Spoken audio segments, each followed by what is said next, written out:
অমলকান্তি। অমলকান্তি আমার বন্ধু। স্কুলে আমরা একসঙ্গে পড়তাম। রোজ দেরি করে ক্লাসে আসতো, পড়া পারতো না। শব্দরূপ জিজ্ঞেস করলে এমন অবাক হয়ে জানালার দিকে তাকিয়ে থাকতো যে দেখে ভারী কষ্ট হতো আমাদের। আমরা কেউ মাস্টার হতে চেয়েছিলাম, কেউ ডাক্তার, কেউ উকিল। অমলকান্তি সেসব কিছু হতে চায়নি। সে রোদ্দুর হতে চেয়েছিল। ক্ষান্ত বর্ষণ, কাকডাকা বিকেলের সেই লাজুক রোদ্দুর।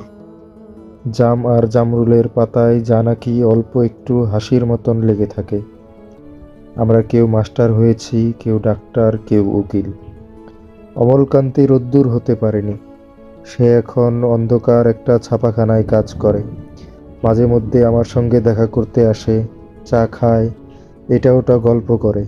তারপর বলে, উঠি তাহলে।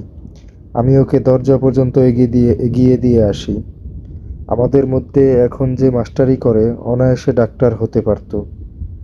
যে ডাক্তার হতে চেয়েছিল, উকিল হলে তার এমন কিছু ক্ষতি হতো না। অথচ সকলেরই ইচ্ছা পূরণ হলো, এক অমলকান্তি ছাড়া। অমলকান্তি রোদ্দুর হতে পারেনি। সেই অমলকান্তি রোদ্দুরের কথা ভাবতে ভাবতে ভাবতে যে একদিন রোদ্দুর হতে চেয়েছিল।